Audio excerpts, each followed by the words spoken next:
আমার প্রিয় ছাত্রছাত্রীরা, আমি দীপান্বিতা ম্যাডাম আমার ইউটিউব চ্যানেলে নতুন আরেকটা ভিডিওতে তোমাদের সকলকে স্বাগত। আজকের আলোচনাটা ক্লাস 12 অর্থাৎ থার্ড সেমিস্টারের পরীক্ষার্থীদের জন্য।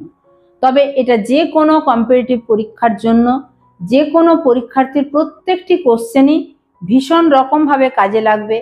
তাই সবাইকে বলবো ভিডিওটার প্রথম থেকে শেষ পর্যন্ত দেখো। আমি প্রতিটি কোশ্চেনে শুধুমাত্র কোশ্চেন এবং তার অ্যান্সার এটাই আলোচনা করব নয়, কেন চারটে অপশনের মধ্যে ওই যেটা সঠিক সেটাই কেন সঠিক হলো তার কারণ যথাযথভাবে ব্যাখ্যা করব। ছবি সহ যেখানে যেরকম ভাবে দরকার হবে তোমাদেরকে ছবি দিয়ে বুঝিয়ে দেব। শুধু তাই নয়, যেই কোশ্চেনগুলি তোমাদের মুখস্থ করতে হবে সেটা যেমন বলে দেবো, যে কোশ্চেনটা বুঝে পড়ার দরকার। কিছু কিছু কোশ্চেন আছে যেগুলো না বুঝলে হয় না, আবার কিছু কিছু কোশ্চেনের অ্যান্সার আছে যেগুলো মুখস্থ করতে হয়। আমি সবটাই মেনশন করে দেব।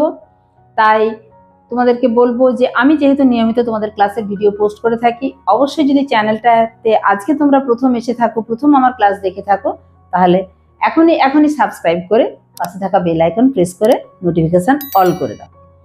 আজকে ভূমিরূপ গঠনকারী প্রক্রিয়া সমূহ বা জিওমরফিক প্রসেসেস পড়াবো। সেখানে ভূ আলোড়ন, পুঞ্জিত ক্ষয়, হিমবাহের কাজ, আমি কার্স্ট অঞ্চলে গঠিত ভূমিরূপ প্রত্যেকটি অংশ থেকে আলাদা আলাদা করে এমসিকিউ থাকবে। আমি ছবি এঁকে তোমাদেরকে প্রত্যেকটা জিনিস বুঝিয়ে দেব। প্রথম কোশ্চেনে চলে যায়। এপিরোজেনিক কথাটির অর্থ হলো, এপিরোজেনিক কথাটির অর্থ মহাদেশের উদ্ভব, না ভূত্বকের উদ্ভব, না মহাসাগরের উদ্ভব, না মৃত্তিকার উদ্ভব। আমি দ্বিতীয় কোশ্চেনটাতেও একসাথে পড়ে নিচ্ছি, আমি দুটো কোশ্চেনের অ্যান্সারই একসাথে বলবো। EPEIROGENIC, এটার কথার অর্থ হচ্ছে মহীভাবক আলোড়ন, যেটা দিয়ে মহাদেশ গঠিত হয়। এবং অরোজেনিক, OROGENIC, এটা হচ্ছে গিরিজনী আলোড়ন। তোমরা ক্লাস 10-এ পড়েছো, ডিটেল পড়েছো, মহীভাবক এবং গিরিজনী আলোড়নের পার্থক্য পড়েছো। এপিরোজেনিক যেটা মহীভাবক আলোড়ন, তার ফলে কি হয় না কোনো অঞ্চলের শিলাস্তূপ সেটা উপরের দিকে উঠে গিয়ে মহাদেশের অংশ গঠন করে। আমি যদি এটা এরকম ভাবে ডট ডট দিই তাহলে এই অংশটা, এবং এটা ড্যাশ ড্যাশ দেয়া আছে এই অংশটা, এখানটাতে ক্রস দেয়া আমরা দেখতেই পাচ্ছি একটা করে পোরশন উঠে গেছে। এতে কি গঠিত হয় না এপিরোজেনিক কথাটির অর্থ হলো মহীভাবক আলোড়ন, এতে মহাদেশের উদ্ভব হয়। ওরস, ওরোজেনিক কথাটি থেকে ওরস কথাটি এসেছে। এর ফলে কি হয় না দুপাশের দুই যে স্থল ভূখণ্ড সেখান থেকে আসা পলি বালি সাগরের মাঝখানে সঞ্চিত হয়ে সেই সঞ্চিত পলিতে ভাঁজ খেয়ে ভঙ্গিল পর্বতের সৃষ্টি হয়। এই যে ভঙ্গিল পর্বতের সৃষ্টি হয় তার মানে ওরোজেনিক মুভমেন্টে কি হয় না ভঙ্গিল পর্বতমালার সৃষ্টি হয়। এই কথাটুকু যদি জেনে থাকো তাহলে ভূ আলোড়ন থেকে অনেক কিছু কোশ্চেন তোমরা পেয়ে যাবে। দুয়ে ওরস শব্দের অর্থ, তাহলে এই ওরোজেনিক কথাটা গিরিজনী, তার অর্থ কি? তার অর্থ সঠিক উত্তর হবে ডি, পর্বত।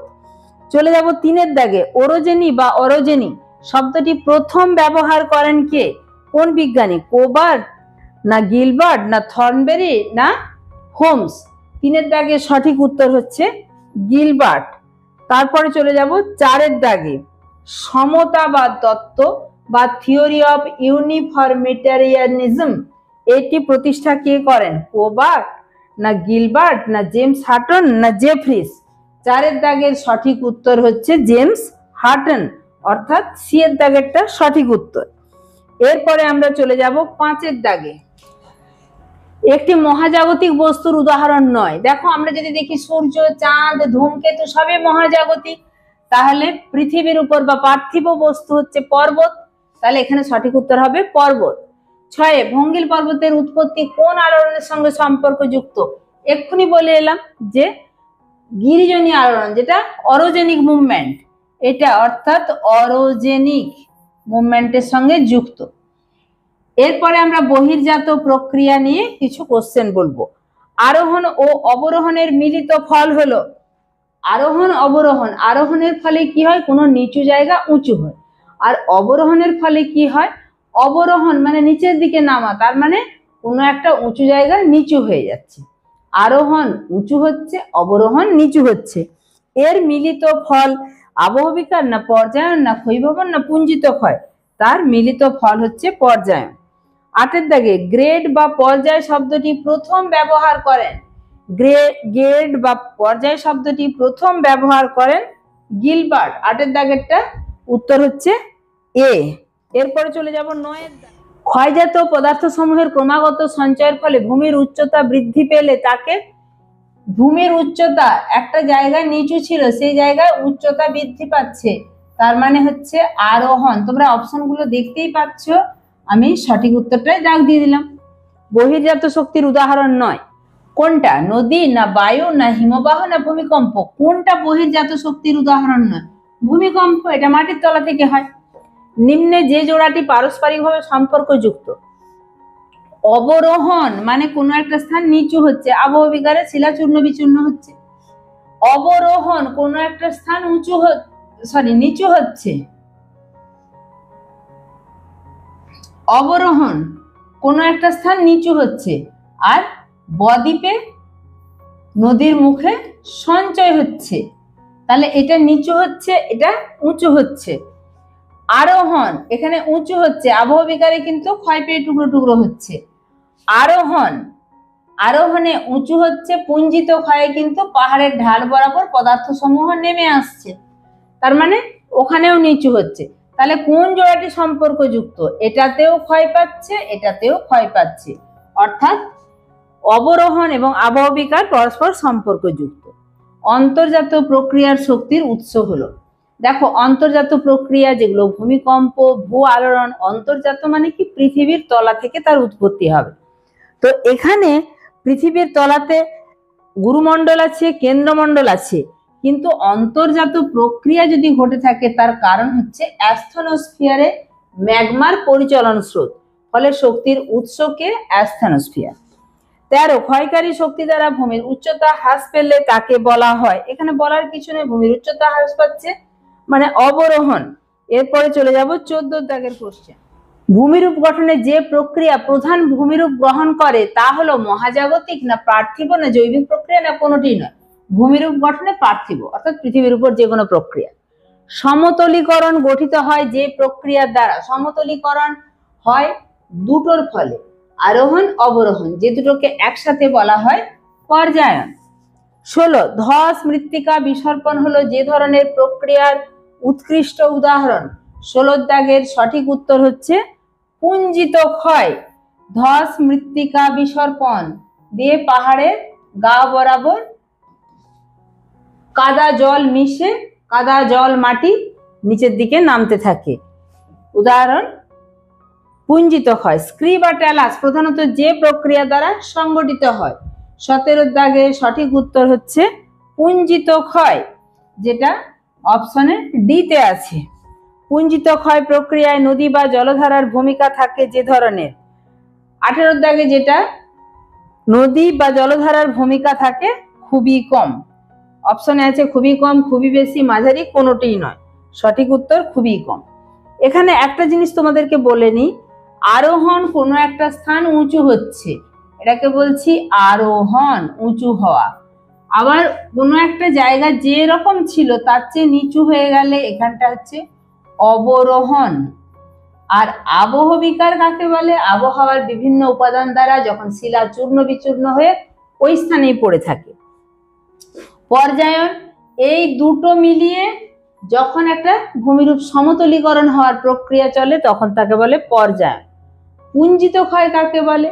যখন চূর্ণ বিচূর্ণ শিলাখণ্ড মাধ্যাকর্ষণের টানে পাহাড়ের গা বেয়ে বা কোনো উঁচু অংশ বেয়ে নিচের দিকে নামতে থাকে তখন তাকে বলে পুঞ্জিত ক্ষয়। তোমরা এই সমস্ত সংজ্ঞাগুলো যদি ঠিকঠাক করে জেনে যাও তাহলে কিন্তু উত্তরগুলো করতে অসুবিধা হবে না। যাই হোক, চলে যাব 19 দাগে। পুঞ্জিত ক্ষয় ধারণাটি সর্বপ্রথম প্রদান করেন G K Gilbert, W B Thornbury, C F S Sharp, W Davis. সঠিক উত্তর সি। 20 বিসর্পণ কথার অর্থ হলো ভেঙে যাওয়া, ধসে যাওয়া, সংগঠিত হওয়া, গড়িয়ে যাওয়া। সঠিক উত্তর হলো গড়িয়ে যাওয়া। সলিফ্ল্যাকশন কথাটি সর্বপ্রথম ব্যবহার করেন J C Anderson, C F S Sharp, W D Thornbury, W M Davis. 21 দাগে সঠিক উত্তর জে.সি. অ্যান্ডারসন।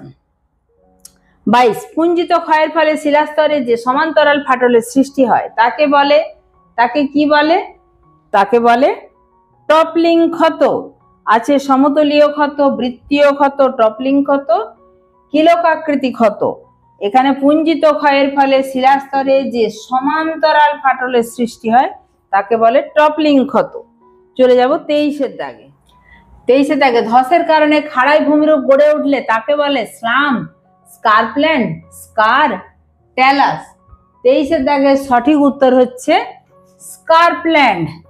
ঢালের দিকে শিলাস্রোতের প্রান্তভাগ যে প্রকৃতির হয়, সমান না উত্তল না অবতল না খাঁজ বিশিষ্ট? ঢালের দিকে শিলাস্তরের প্রান্তভাগ সবসময় উত্তল, অর্থাৎ এইটা পাহাড়ের ঢাল, ঢালের দিকে যখন নামছে এরকম উত্তল আকারের হবে। কোন ভগ্নস্তূপ যখন ঝুলন্ত ঢাল থেকে সরাসরি নিচের দিকে পতিত হয় তাকে বলে অবস্কর স্খলন, শিলাপতন, অবস্কর পতন, শিলাস্খলন। 25-এর দাগে সঠিক উত্তর হচ্ছে অবস্কর পতন, অর্থাৎ সি। 26 পার্মাফ্রস্ট অঞ্চলে বরফ গলা জল দ্বারা যে সম্পৃক্ত মৃত্তিকা প্রবাহ হয় তাকে বলা হয় 26-এর দাগে এখানে সলিফ্লাকশন, জেলিফ্লাকশন, কনজেলিফ্লাকশন, ক্রায়োচারবেশন। তাকে বলা হয় কনজেলিফ্লাকশন। দেখো এখানে যতটুকু যা ছবি আঁকা এঁকে দেখাচ্ছি, এখানে যে প্রক্রিয়াগুলো পার্মাফ্রস্ট অঞ্চলে বরফ গলা জল দ্বারা, পার্মাফ্রস্ট বলতে ফ্রস্ট বলতে বুঝতেই পারছো যেখানে বরফ গলা জল দ্বারা যে সম্পৃক্ত মৃত্তিকা প্রবাহ তাকে কনজেলিফ্লাকশন। তার মানে তোমাদেরকে কিন্তু সংজ্ঞাগুলো জানতে হবে। আমি বারবার বলছি সংজ্ঞা মুখস্থ করার দরকার নেই, কিন্তু সংজ্ঞাগুলো জানতে হবে। এরপরে চলে যাব 27-এর দাগে। পুঞ্জিত ক্ষয়ের ধীর গতির প্রবাহ সংঘটিত হয় যে অঞ্চলে, শীতল পার্বত্য অঞ্চলে, শুষ্ক আর্দ্র উভয় অঞ্চলে, শুষ্ক মরুভূমি অঞ্চলে, আর্দ্র জলবায়ু অঞ্চলে। 27-এর দাগের সঠিক উত্তর হচ্ছে শীতল পার্বত্য অঞ্চলে, অর্থাৎ এর দাগেরটা সঠিক উত্তর। 28 কর্দম প্রবাহের গতিশীলতা ভূপ্রবাহের গতিশীলতা অপেক্ষা বেশি, কম, একই, কোনোটিই নয়। 28-এর দাগের সঠিক উত্তর হচ্ছে বেশি, অর্থাৎ এর দাগেরটা। সলিফ্লাকশন দেখা যায় যে অঞ্চলে, মালভূমি অঞ্চলে, মেরু ও উচ্চ পার্বত্য অঞ্চলে, ক্রান্তীয় অঞ্চলে, সমভূমি অঞ্চলে। 29-এর দাগের সঠিক উত্তর মেরু ও উচ্চ পার্বত্য অঞ্চলে, অর্থাৎ বিতে আছে। পুঞ্জিত ক্ষয় মূলত সংঘটিত হয় যে অঞ্চলে, ক্রান্তীয় জলবায়ু অঞ্চলে, উপক্রান্তীয় জলবায়ু অঞ্চলে, শুষ্ক জলবায়ু অঞ্চলে, শীতল জলবায়ু অঞ্চলে। পুঞ্জিত ক্ষয় সংঘটিত হয় শুষ্ক জলবায়ু অঞ্চলে। একটা শুষ্ক জলবায়ু অঞ্চলে অল্প বৃষ্টি হলে সেই বৃষ্টির জলটা, বৃষ্টি নয় বৃষ্টি সহ সেখানকার মাটিকে ধুয়ে কাদার মানে একদম কাদার স্রোতের মতো নিচের দিকে নামতে থাকে, ফলে এটা মূলত শুষ্ক জলবায়ু অঞ্চলে দেখা যায়। সলিফ্লাকশন হলো এক প্রকার অতি দ্রুত প্রবাহ, দ্রুত প্রবাহ, ধীর প্রবাহ, কোনোটিই নয়। সলিফ্লাকশন হলো ধীর প্রবাহ, যেটা আছে শীতে। এরপরে চলে যাব 32-এর দাগে। বর্তমানে কনজেলিফ্লাকশন শব্দের পরিবর্তে যে শব্দটি ব্যবহৃত হয়, সলিফ্লাকশন, জেলিফ্লাকশন, কনারবেশন, ক্রায়োচারবেশন। এখানে 32-এর দাগের সঠিক উত্তর হলো ক্রায়োচারবেশন। মৃত্তিকা বিসর্পণের অন্যতম কারণ ভূমির ঢাল, মৃত্তিকার গঠন, মৃত্তিকার শুষ্কতা ও আর্দ্রতা, মৃত্তিকার প্রবেশ্যতা।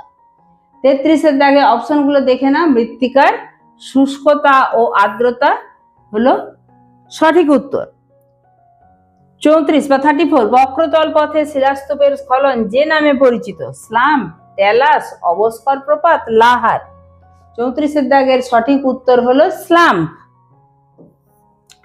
সলিফ্লাকশনের পরিবর্তে কনজেলিফ্লাকশন কথাটি সর্বপ্রথম ব্যবহার করেন কে? ব্রায়ান, জে ডেলিক, অ্যান্ডারসন না গিলবার্ট? সঠিক উত্তর হলো জে ডেলিক। এরপরে চলে যাব 36-এ আছে প্লিস্টোসিন হিমযুগে পৃথিবীর প্রায় যত শতাংশ স্থান হিমবাহ অধ্যুষিত ছিল? প্লিস্টোসিন যুগে পৃথিবীর কত শতাংশ অংশ হিমবাহ অধ্যুষিত ছিল? 30%, 20%, 17%, 15%? 13% অংশ। গ্রীষ্মকালে হিমরেখার উচ্চতা, হিমরেখা কাকে বলে? দেখো আমি তোমাদেরকে বলেছি যেখানেই ছবি আঁকার স্কোপ থাকবে আমি কিন্তু ছবি আঁকবো। পাহাড়ের উপরে এমন একটা উচ্চতা যে রেখার উপরে গেলে জল জমে বরফে পরিণত হয়ে যায়, এইটার পরে কিন্তু উপরের অংশে বরফ পাওয়া যাবে, তার নিচের অংশ পর্যন্ত জল পড়ে থাকবে, এই রেখাটাকে বলে হিমরেখা। তাহলে গ্রীষ্মকালে কি হবে? গ্রীষ্মকালে গরম বেশি, গরম বেশি হওয়ার জন্য এই গরমের ভাবটার জন্য হিমরেখা অর্থাৎ জল বরফে পরিণত হবে আরো উঁচুতে গেলে, তাহলে উচ্চতা বৃদ্ধি পায়। 38 বর্তমানে মহাদেশীয় হিমবাহ অধ্যুষিত অঞ্চল হলো কানাডা না অ্যান্টার্কটিকা না অস্ট্রেলিয়া না নিউজিল্যান্ড? আমরা সবাই জানি অ্যান্টার্কটিকা বর্তমানে হিমবাহ অধ্যুষিত। 39 পৃথিবীর বৃহত্তম পার্বত্য বা উপত্যকা হিমবাহের নাম হলো আলাস্কার ম্যালাস্পিনা, অ্যান্টার্কটিকার ল্যাম্বার্ট, আলাস্কার হুবার্ট, ভারতের সিয়াচেন। পৃথিবীর বৃহত্তম পার্বত্য বা উপত্যকা হিমবাহ, এখানে তোমাদের একটা কথা মনে রাখতে হবে যে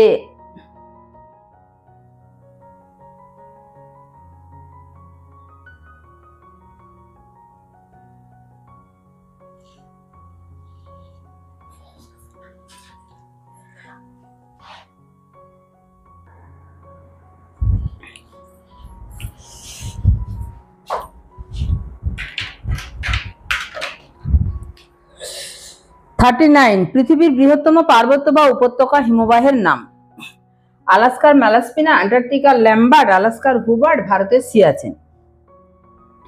এখানে এই যে পৃথিবীর বৃহত্তম পার্বত্য বা উপত্যকা হিমবাহ, এখানে হিমবাহের অবস্থান অনুসারে কিছু নাম আছে। কি রকম?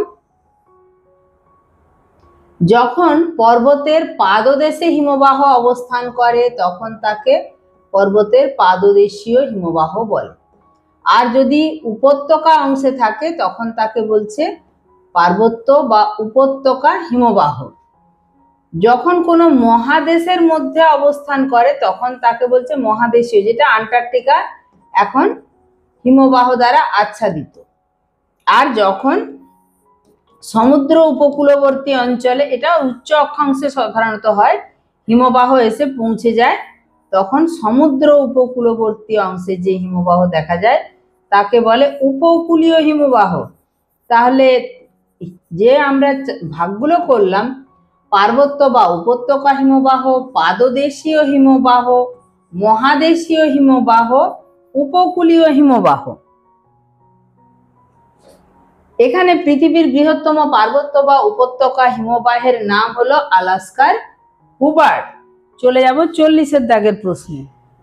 পৃথিবীর বৃহত্তম মহাদেশীয় হিমবাহের নাম আলাস্কার ম্যালাস্পিনা, অ্যান্টার্কটিকার ল্যাম্বার্ট, আলাস্কার হুবার্ট না ভারতের সিয়াচেন? যেটা বললাম, মহাদেশের অভ্যন্তরে যখন অবস্থান করছে তখন তাকে বলে মহাদেশীয় হিমবাহ। সেরকম পৃথিবীর বৃহত্তম মহাদেশীয় হিমবাহের নাম হচ্ছে অ্যান্টার্কটিকার ল্যাম্বার্ট। পর্বত গাত্রে যে রেখার নিচে বরফ গলে যায়, আগেই দেখালাম, যে রেখার নিচে বরফ গলে জল হয়ে যাবে এবং তার উপরে বরফ চাই বা শক্ত আকারে থাকবে তাকে বলে হিমরেখা। পৃথিবীর দ্রুততম হিমবাহ, দেখো 42 এর দাগ, পৃথিবীর দ্রুততম হিমবাহ আলাস্কার ম্যালাস্পিনা না অ্যান্টার্কটিকার ল্যাম্বার্ট না গ্রিনল্যান্ডের জ্যাকবসন না আলাস্কার হুবার্ট? সঠিক উত্তর গ্রিনল্যান্ডের জ্যাকবসন। এগুলো কিন্তু তোমাদের মুখস্থ করতে হবে। হিমবাহ ও পর্বত গাত্রের মধ্যে যে ফাটল সৃষ্টি হয়, একটা হিমবাহের উপরে ফাটল দেখা দেয়, আর একটা হিমবাহ এবং পর্বত গাত্রের মধ্যে ফাঁক। হিমবাহ এবং পর্বত গাত্রের মধ্যে ফাঁক মানে কি? এইরকম করে হিমবাহটা নামছে, হিমবাহ এবং পর্বত গাত্রের মধ্যে যে ফাঁক তাকে বলে বার্গশ্রুন্ড, অর্থাৎ সঠিক উত্তর বি। 44 রসে মতানে হিমবাহের কার্যের যে প্রকারের ভূমিরূপ, অর্থাৎ রসে মতানে কিসের ফলে গঠিত হয়? হিমবাহের ক্ষয়ের ফলে না হিমবাহের সঞ্চয়ের ফলে না হিমবাহ ও জলধারার মিলিত কাজের ফলে না কোনোটিই নয়, হিমবাহের ক্ষয় কার্যের ফলে। হিমধাপ বা যেটা হিমশিড়ি ধাপে ধাপে নেমে আসে, হিমধাপে সৃষ্ট হ্রদগুলি যে নামে পরিচিত, আমি কিন্তু যেখানেই সম্ভব হচ্ছে সেখানে ছবি দিয়ে তোমাদেরকে দেখিয়ে দিচ্ছি। ছবিগুলো স্ক্রিনে উঠছে, অবশ্যই সঙ্গে দেখে নেবে। হিমধাপে সৃষ্ট হ্রদগুলি যে নামে পরিচিত, হিমদ্রোণী না সার্ক না প্যাটার্ন স্টার না এরিটি? সঠিক উত্তর প্যাটার্ন স্টার হ্রদ। 46, পর্বতারোহীদের ক্ষেত্রে হিমবাহের যে ভূমিরূপটি খুব বিপজ্জনক হিসাবে বিবেচিত হয় কোনটি? বার্গসুন্ড না ক্রেভাস না পিরামিড শৃঙ্গ না সার্ক? সবচেয়ে বিপজ্জনক হিসাবে যেটা, সেটা হচ্ছে হিমবাহ এবং পর্বতগাত্রের ফাটল অর্থাৎ বার্গসুন্ড। ইউ আকৃতির উপত্যকার পরিপূর্ণ মাত্রায় বিকশিত হলে তাকে বলা হয় কোরি না হিমদ্রোণী না কর্তিতস্পার না ঝুলন্ত উপত্যকা? তাকে বলে হিমদ্রোণী। এরপরে আমরা দেখব 48 কি বলেছে? গ্রাবরেখা ভূমিরূপ গঠিত হয় যে অঞ্চলে, সামুদ্রিক অঞ্চলে, মরুভূমি অঞ্চলে, হিমবাহ অধ্যুষিত হলে না পাথরের ভূমি অঞ্চলে? গ্রাবরেখা হিমবাহের সঞ্চয় কার্যের ফলে গঠিত ভূমিরূপ। 48, গ্রাবরেখা ভূমিরূপ গঠিত হয় যে অঞ্চলে, সামুদ্রিক অঞ্চলে, মরুভূমি অঞ্চলে, হিমবাহ অধ্যুষিত অঞ্চলে না পাথরের ভূমি অঞ্চলে? আমরা সবাই জানি কি হিমবাহের সঞ্চয় কার্যের ফলে গঠিত ভূমিরূপ হলো গ্রাবরেখা। তাহলে গ্রাবরেখা কোথায় দেখা যায়? গ্রাবরেখা যেটাকে ইংলিশে বলে মোরেন, তাহলে অবশ্যই হিমবাহ অধ্যুষিত অঞ্চলে। আকারে ছোট ফিয়র্ডকে কি বলা হয়? ফিয়ার্ড না হিমপরিখা না কল না টিলা? বলা হয় ফিয়ার্ড। কেটেল হ্রদ গঠিত হয়, কেটেল নব ও কেটেল হিমবাহের সঞ্চয় কাজের ফলে, অর্থাৎ একদম হিমবাহ যেখানে গলে যাচ্ছে সঞ্চয় করছে, সেখানে বিভিন্ন রকম ভূমিরূপের মধ্যে উচ্চ ভূমিরূপ হচ্ছে নব আর নিচু ভূমিরূপ হচ্ছে কেটেল। অর্থাৎ যেখানে একসাথে, আমি যদি একটা ছবি এঁকে তোমাদেরকে দেখাই, হিমবাহ যখন সঞ্চয় করে তখন একসাথে নুড়ি বালি পাথর কাঁকর সমস্ত, যেখানে বড় বড় গন্ড শিলা বোল্ডার ক্লে, কোথাও পাহাড়ের শিলার মতো ভূমিরূপ যেটাকে বলে এসকার, এখানে উচ্চভূমি হচ্ছে নব, নিম্নভূমি হচ্ছে কেটেল, কেটেলে জল জমে গঠিত হয় কি? কেটেল হ্রদ। কেটেল হ্রদ কোথায় গঠিত হয়?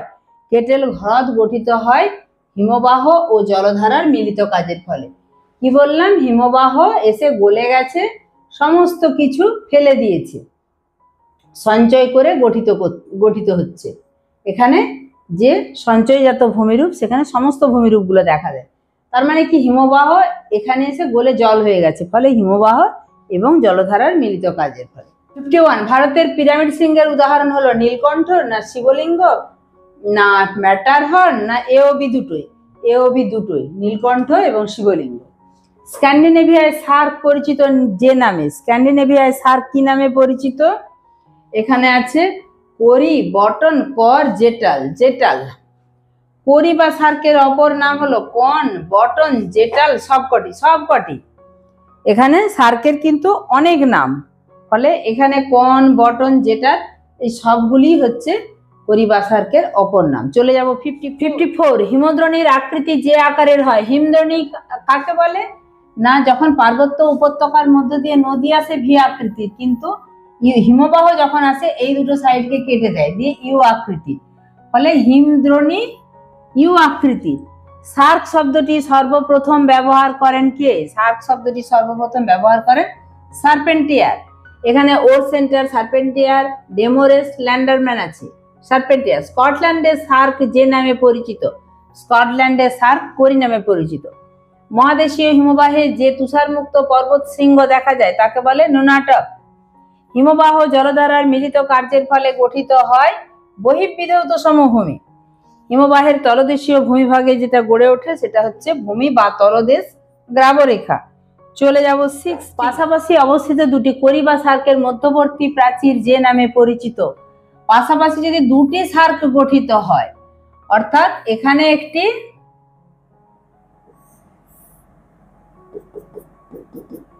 এইখানে একটি সার্ক, এইখানে একটি সার্ক, এরকম দুটি সার্কের মধ্যবর্তী অংশকে বলে এরিটি।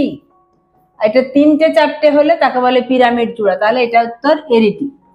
একাধিক সার্ক বা কোরির মধ্যবর্তী চূড়ার মতো অংশকে বলা হয় পিরামিড চূড়া বা হর্ন। হিমদ্রোণীতে রাইজার ও ট্রেড অংশের মধ্যবর্তী অংশকে বলা হয় রিজেল। ডিম ভর্তি ঝুড়ির ন্যায় ভূমিরূপ গঠিত হয় যে একাধিক ভূমিরূপের অবস্থানের দ্বারা।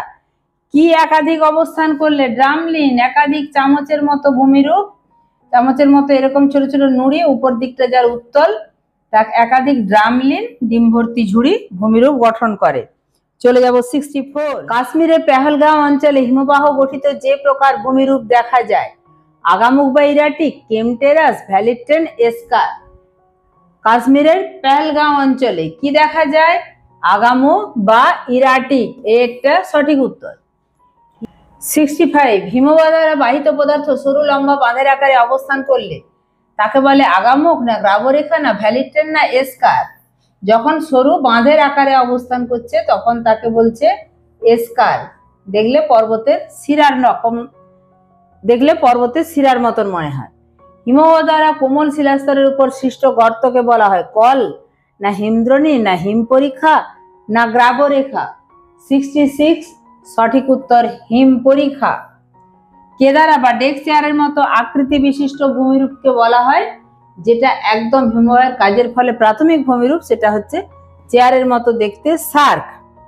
এরপরে চলে যাব 68। হিমরেখার ক্ষেত্রে সঠিক 68-এ হিমরেখার ক্ষেত্রে সঠিক বাক্যটি হলো, হিমরেখার ঊর্ধ্বে সারা বছর বরফ জমে থাকে, ঠিক আছে।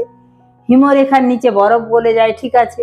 উচ্চ অক্ষাংশের পার্বত্য অঞ্চলে হিমরেখা সমুদ্র পৃষ্ঠে অবস্থান করে, ফলে সবকটি সঠিক। এরপরে 69। ঝুলন্ত উপত্যকার মতো দেখায়, মূল হিমবাহ, হিমদ্রোণী, উপহিমবাহ, কোনোটিই নয়। ঝুলন্ত উপত্যকার মতো দেখায় উপহিমবাহ। উপহিমবাহগুলো প্রধান হিমবাহের উপর যেন মনে হয় ঝুলছে, এরকম করে করে উপহিমবাহগুলো আসে, আর প্রধান হিমবাহ চওড়া, এইভাবে যেন মনে হয় এখানে ঝুলে অবস্থান করছে, তাই সঠিক উত্তর উপহিমবাহ। চলে যাব 70। হিমবাহ প্রবাহের গতিপথে কঠিন শিলা অবস্থান করলে নিম্নের যে ভূমিরূপ গঠনে সাহায্য করে, ক্র্যাগোটেল, সার্ক, কেম, না হর? সঠিক উত্তর যেটা 70 বা 70-এর দাগে, সেটা হচ্ছে ক্র্যাগোটেল। কঠিন শিলা এবং তার পিছনে নরম শিলা, এই কঠিন শিলা নরম শিলাকে ক্ষয়ের হাত থেকে বাঁচিয়ে দেয়, ফলে নরম শিলাটা পিছনে লেজের মতো অবস্থান করে, একে বলে ক্র্যাগ অ্যান্ড টেল। 71। বহির্বিধৌত সমভূমির মধ্যে হিমবাহ গলে গিয়ে যে গর্তের সৃষ্টি হয় তাকে বলে 71, তাকে বলে কেটেল। অমিলটি খুঁজে লেখো, গ্রাবরেখা, ড্রামলিন, ভ্যালিট্রেন, আগামুখ। 72। কোনটা মনে হচ্ছে যে এর সঙ্গে মিলছে না? এর মধ্যে মিলছে না, ভ্যালিট্রেন। চলে যাব 73। করি বা সার্কের একেবারে সামনের অংশটিকে বলা হয় বেসিন, না হেডওয়াল, না পরিখা, না চৌকাঠ বা থ্রেশহোল্ড? 73 সঠিক উত্তর চৌকাঠ বা থ্রেশহোল্ড। এর পরের যে কোশ্চেনগুলি সেগুলো হচ্ছে কাস্ট ভূমিরূপ থেকে। 74। ফান্ডামেন্টালস অফ জিওগ্রাফি বইটির লেখককে? ডব্লিউ.বি. Thornbury, RJ. হাগেট, জে.এন. জেনিংস, জোভান সিভিজিক? সঠিক উত্তর আর.জে. হাগেট। 75। কার্স্ট ভূমিরূপের জন্য প্রয়োজনীয় নয় এমন উপাদানটি হলো চুনাপাথরযুক্ত ভূমি, বৃষ্টিপাত, উচ্চতা, তুষারপাত? সঠিক উত্তর হলো বি, তুষারপাত। পৃথিবীর গভীরতম চুনাপাথর গুহা হলো জার্মানির হার্জ, ভারতের মেঘালয়ের সিজু, ককেশাস অঞ্চলের ভেরেবকিনা, ভিয়েতনামের হ্যাংসন দুং? 77 সঠিক উত্তর হলো ককেশাস অঞ্চলের ভেরেবকিনা।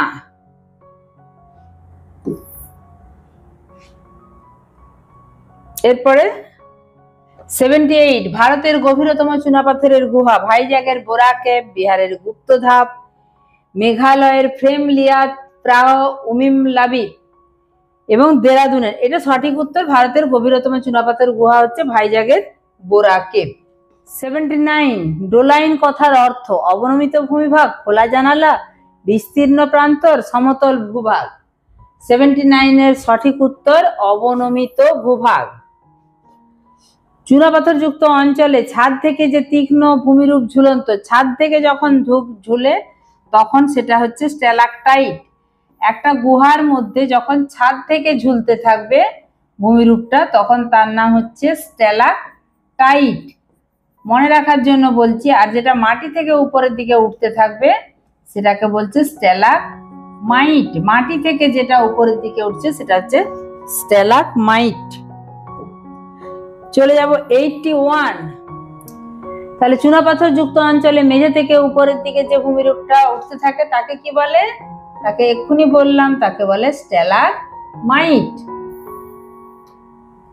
অর্থাৎ সি।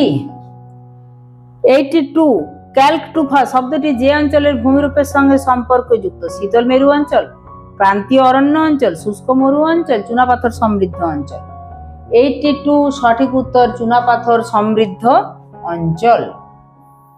83 ককপিটের দেশ বলা হয় যাকে? 83 তে অপশনগুলো দেখো। ককপিটের দেশ বলা হয় মরক্কোর ফেস, ওয়েস্ট ইন্ডিজের জামাইকা, ব্রিটিশ যুক্তরাজ্যের ইঙ্গলবরো, নিউজিল্যান্ডের টোমোবাহামস। এখানে ওয়েস্ট ইন্ডিজের জামাইকা। 84 কার্স্ট ভূমিরূপ প্রধানত যে শিলা দ্বারা গঠিত? ডলোমাইট ও চুনাপাথর, বেলে পাথর ও চুনাপাথর, গ্রানাইট ও ব্যাসল্ট, কাদা পাথর ও চুনাপাথর। 84 সঠিক উত্তর ডলোমাইট ও চুনাপাথর। এরপরে 85 নিম্নে যেটি ক্ষয়জাত ভূমিরূপ নয়, বাকি সবগুলো কিন্তু ক্ষয়জাত ভূমিরূপ। কার্স্ট জানালা না শুষ্ক উপত্যকা না হেলিগমাইট না প্রাকৃতিক সেতু? প্রাকৃতিক সেতু ক্ষয়জাত নয়, তাই এটি হচ্ছে সঠিক উত্তর। বাকি সবগুলো শুষ্ক উপত্যকা, কার্স্ট জানালা, হেলিগমাইট সবগুলোই ক্ষয়জাত। সঠিক উত্তরটাই দাগ দিয়ে দিয়ে প্রাকৃতিক সেতু। এর পরের ক্লাসে আমরা এমসিকিউ, তার মধ্যে শূন্যস্থান পূরণের যে প্রশ্নগুলি আছে, ডান দিক বাঁ দিক মেলানো, সত্য মিথ্যা, অ্যাজারশন রিজনিং টাইপ, যেখানে আছে ডায়াগ্রাম ভিত্তিক, কেস ও কোড ভিত্তিক প্রশ্ন, সেগুলি সমস্ত নিয়ে আসবো। ঠিক আছে, দেখা হচ্ছে পরের ভিডিওতে। সবাই কিন্তু মন দিয়ে পড়াশোনা করবে, তোমাদের জন্যই কিন্তু ক্লাসগুলো করা। টাটা।